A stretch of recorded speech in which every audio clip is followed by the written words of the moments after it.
വാർത്തകൾ വിശദമായി. കൊല്ലം തേവലക്കര ബോയ്സ് ഹൈസ്കൂളിൽ ഷോക്കേറ്റ് മരിച്ച മിഥുന്റെ സംസ്കാരം അമ്മ നാട്ടിലെത്തിയതിനു ശേഷം. തുർക്കിയിലുള്ള അമ്മ സുജ നാളെ നാട്ടിലെത്തും. അതേസമയം അപകടത്തിൽ പൊതുവിദ്യാഭ്യാസ ഡയറക്ടർ ഇന്ന് അന്വേഷണ റിപ്പോർട്ട് വിദ്യാഭ്യാസ മന്ത്രിക്ക് കൈമാറും. ബാലാവകാശ കമ്മീഷൻ ഇന്ന് സ്കൂളിലെത്തി പരിശോധന നടത്തും. വിവരങ്ങളുമായി രാജേഷ് ചേരുന്നു. രാജേഷ്, നിലവിൽ അന്വേഷണ റിപ്പോർട്ട് നൽകിക്കഴിഞ്ഞു. അതിൽ സ്കൂളിന്റെ അനാസ്ഥയാണെന്നാണ് ചൂണ്ടിക്കാട്ടുന്നത്. റിപ്പോർട്ടിലുള്ള കൂടുതൽ വിശദാംശങ്ങൾ എന്താണ്? അജുന, വിദ്യാർത്ഥിയുടെ മരണവുമായി ബന്ധപ്പെട്ട് പ്രാഥമിക റിപ്പോർട്ടിന് പിന്നാലെ ഇപ്പോൾ ഒരു അന്തിമ റിപ്പോർട്ടും സമർപ്പിച്ചിരിക്കുകയാണ് വിദ്യാഭ്യാസ മന്ത്രിക്ക്. ഈ പ്രധാന പൊതുവിദ്യാഭ്യാസ ഡയറക്ടറാണ് ഇതുപോലെ ഒരു അന്തിമ റിപ്പോർട്ട് സമർപ്പിച്ചിരിക്കുന്നത്. അതിൽ അടിമുടി വീഴ്ച സംഭവിച്ചിട്ടുണ്ട് എന്ന് തന്നെയാണ് നിലവിൽ ഇപ്പോൾ ആ റിപ്പോർട്ടിൽ പറയുന്നത്.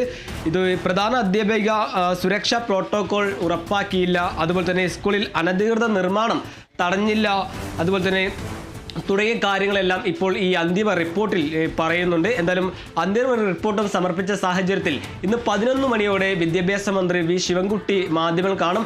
അതിനുശേഷമായിരിക്കും ഈ വീഴ്ചയെ സംബന്ധിച്ചുള്ള തുടർ നടപടി അല്ലെങ്കിൽ അധ്യാപകർക്കെതിരെയുള്ള നടപടി സ്വീകരിക്കുക എന്ന് തന്നെയാണ് നിലവിൽ ഇപ്പോൾ പുറത്തു വരുന്നത്. എന്തായാലും ഈ പ്രാഥമിക റിപ്പോർട്ട് പിന്നാലെ അന്തിമ റിപ്പോർട്ട് സമർപ്പിച്ചതോടെ ഈ പ്രധാന അധ്യാപികയുടെ ഭാഗത്ത് നിന്ന് ഒരു വലിയ രീതിയിലുള്ള വീഴ്ച സംഭവിച്ചിട്ടുണ്ട് എന്ന് തന്നെയാണ് നിലവിൽ ഇപ്പോൾ ഈ റിപ്പോർട്ടിൽ പറയുന്നത്.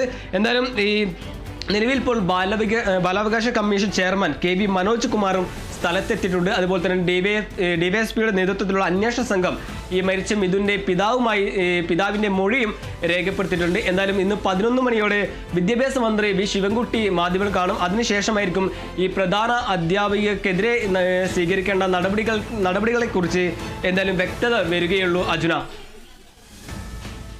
കൊല്ലം തേവലക്കര ബോയ്സ് ഹൈസ്കൂളിൽ ഷോക്കേറ്റ് മരിച്ച മിഥുന്റെ സംസ്കാരം അമ്മ നാട്ടിലെത്തിയതിനു ശേഷം തുർക്കിയിലുള്ള അമ്മ സുജ നാളെ ആണ് നാട്ടിലെത്തുന്നത്. അതേസമയം അപകടത്തിൽ പൊതുവിദ്യാഭ്യാസ ഡയറക്ടർ ഇന്ന് അന്വേഷണ റിപ്പോർട്ട് വിദ്യാഭ്യാസ മന്ത്രിക്ക് കൈമാറിയിട്ടുണ്ട്. ബാലാവകാശ കമ്മീഷൻ ഇന്ന് സ്കൂളിലെത്തി പരിശോധനയും നടത്തിയിട്ടുണ്ട്. നിലവിൽ സ്കൂളിന്റെ അനാസ്ഥ തന്നെയാണെന്നാണ് അന്തിമ റിപ്പോർട്ടിൽ പറയുന്നത്. നിലവിൽ പ്രധാന അധ്യാപികയ്ക്കു നേരുള്ള നടപടികൾ വരും മണിക്കൂറിൽ പുറത്തു വരുന്നതായിരിക്കും. വിവരങ്ങളുമായി രാജേഷാണ് പങ്കുചേർന്നത്.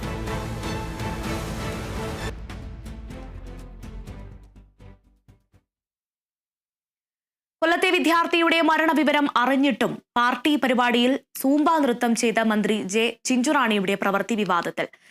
വിദ്യാർത്ഥിയുടെ മേൽ പഴിചാരിക്കൊണ്ടും അധ്യാപകരെ ന്യായീകരിച്ചുകൊണ്ടും നടത്തിയ പ്രസംഗവും വിവാദത്തിലേക്ക്. തൃപ്പൂണിത്തുറയിൽ നടന്ന CPIയുടെ വനിതാ സംഗമവേദിയിലായിരുന്നു മന്ത്രി ചിഞ്ചുറാണിയുടെ വിവാദ പ്രസംഗവും നൃത്തവും.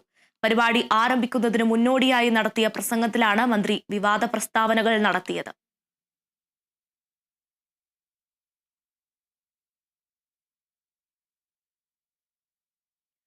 കാസർഗോഡ് കടലാക്രമണം രൂക്ഷമായ പ്രദേശങ്ങളിൽ അധികൃതരുടെ അടിയന്തര ഇടപെടൽ. കടലേറ്റം തടയാനുള്ള പ്രവർത്തികൾക്കായി 50 ലക്ഷം രൂപയുടെ ധനസഹായം. കോട്ടിക്കുളം, അജാനൂർ എന്നിവിടങ്ങളിൽ നിരവധി വീടുകളാണ് കടലെടുത്തത്. ഇത് സംബന്ധിച്ച് കേരള വിഷൻ ന്യൂസ് വാർത്തയെ തുടർന്നാണ് നടപടി. Kerala vision news big impact.